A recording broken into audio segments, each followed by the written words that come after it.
Hey everybody, welcome back to another deck profile. So today I will be showcasing Raccoons, even though this really isn't a Raccoon deck because the only Raccoon card that we play is this Sandayu card. There's no other Raccoon cards in the deck. I tried to make this as competitive as possible, and I took this to a locals about an hour away, and I did get third place. I mean, it's not exactly great, but like at the same time, this is Raccoons. I don't expect to get first place at every event that I take this to. And if you expect to get first place at an event with this, you're sorely mistaken. Yeah, me and a couple friends went to locals about an hour away. So shout outs to Brian, shout outs to Jeremy, shout outs to Tyler. We all went there, the four of us, and three of us made top three. So the top three slots. So I got the last one, which is unfortunate, but that's okay. Let's get right into this deck profile. So we played 3 copies of Rescue Cat. This is the, I believe, the dual terminal one. Turbo Pack series. Close, but not exactly. And this doesn't have the exact errata, but the errata is that you tribute it, and then you get a special 2 level 3 or lower beast type monsters from your deck, and their effects are negated. This doesn't say that they're negated, and I believe they're also destroyed in the end phase. So yeah, and you can only use Rescue Cat once per turn. Next, we played 3 copies of Nimble Beaver. So this is probably one of the best starters that isn't Rescue Cat, because you can on summon another Nimble Beaver from anywhere. So absolutely insane, gets you right into your rank 2s or your link plays, pretty nice. My favorite card, which a lot of people are playing 2 of, but I decided to max out at 3 because I love this art. This is my favorite art in the game right now. Amazonas Baby Tiger. He's just so adorable. So when you summon an Amazonas monster, you actually get to summon him from your hand or grave. I believe it's hand or grave. It might actually just be graveyard. Yeah, it is hand or grave. But yeah, it's just an extra extension. If you have one in grave, you can just normal one and special one back, and then you have your rank 2 plays.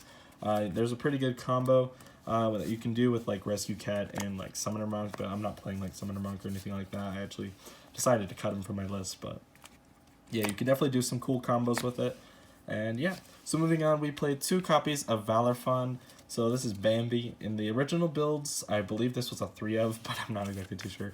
But you discard a card and you target a beast-type monster in your grave and special it back.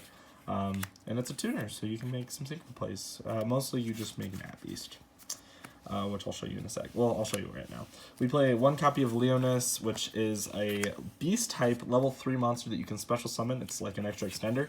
It came up once. You could also play Mind Mole, but this comes up, I think, more often because that is an extra extender that I think is just a little bit better. But yeah, you use these 2 and you make Nat Beast. It's going first. But this is a going second list, so I didn't really make the Nat Beast as much as I would like to.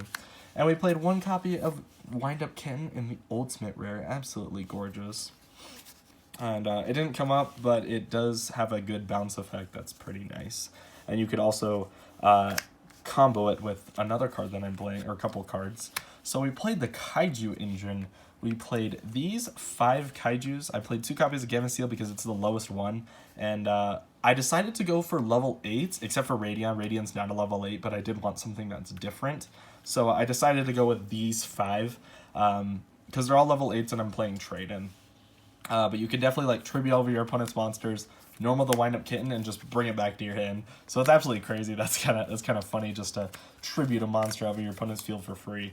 So yeah, I actually did like that a lot. Another thing that we're playing a little mini Danger Engine, which is just 3 cards, and it's 3 copies of Bigfoot. So the reason we're playing this, we can also play Jackalope. I do want to mention that, and it might like be decent to play that over the Crusadia Leonis because it is a beast type. But anyways, so we were playing Danger Bigfoot because it's a level 8, so you can discard it with trade-in, and it's also a beast type, so you can actually summon it when you're under Obedience School, so that's pretty nice. Moving on into spell cards, we played 3 copies of Interrupted Kaiju Slumber, just to turbo out your Kaijus in your deck, and gets you free searches. 3 copies of Obedience Schooled, so yeah, the card's just absolutely insane. Not really much else to say about that. Next, we play 3 copies of Called by the Grave. This card was clutch, just banish stuff from the opponent's grave, like bye-bye Bellard Rock. Not coming out in the standby phase, pretty nice. 2 copies of Trade-In. I was going to play 3, but I opted to play Monster Reborn instead of the 3rd one. and I think the Monster Reborn came up more often than the third trade-in did. 2 copies of Ayers Rock Sunrise, and to pair with that, just the 1 copy of Reborn. Ayers Rock's insane because you can special back Danger Bigfoot. Pretty cool.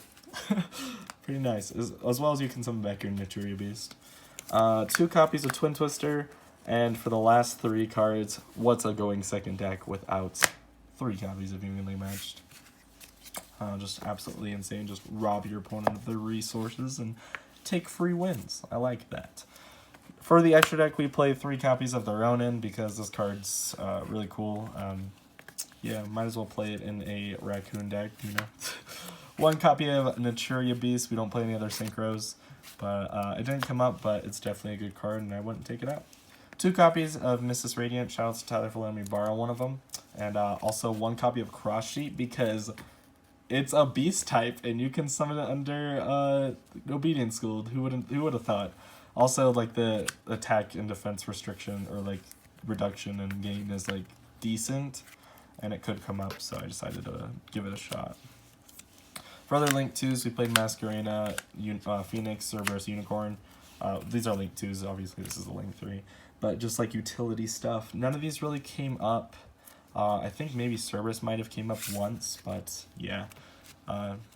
Yeah. 1 copy of Borreload, 1 copy of Boral Sword, and 1 copy of Crusadia Avermax. And we also play a Link Spider so we can get into this. So we can actually make this with the tokens that you summon off of Sandayu, and then you can easily make the Crusadia Avermax. It's like a decent option, so like if you're able to get the, let's see if I can get it, like the Mrs. Radiant on board with the Sandayu, you can use Sandayu to give you a token, and you then use the token for Link Spider, and then you can use everything into an Avermax. So like, it's a decent play. I don't know if it didn't come up like at all, but like it's definitely like there. I don't know if it's really worth it to do that, because like you can just use the Sandayu token and any other monster, and you can make this, or you can make Mrs. Radiant, or you can make Cross Sheep. Like, you can just make so many other things than the Link Spider that might have better utility. So I think I might just cut the Link Spider altogether, because like that almost never comes up. I did miss, honestly. I should have played a rank 8. I should have played Dingirsu. So I probably switched the Dingirsu for this, and yeah. Moving on into the side deck, I might as well show it just because I played it. We played 3 copies of Nibiru, just insane. 2 copies of DD Grounds, 2 copies of Strike. So when we're forced to go first, we put these in, pretty nice. 2 copies of Cosmic, 2 copies of Ash. When I'm not sure if I'm going first or second, you can put in the Ashes because like they at least do something either way. And same thing with the Impermanence, same idea as the Ash. The Cosmic's just for extra back row, and the last card we play is Imperial Order, for the same reason that we play these Solemns and the DD Grounds. So, I mean, it's not exactly a perfect side deck, and I just kind of like threw it together. I didn't really do much about it, but yeah. So that's gonna do it for this deck profile, and yeah, I hope you guys enjoyed my Raccoons. This is just something that I occasionally take out, and I decide to play every once in a while. And yeah, I guess if you guys have any suggestions for this deck, you can leave them in the comment section below. I'll hopefully respond to everything, and with that said, I will see you guys in the next video.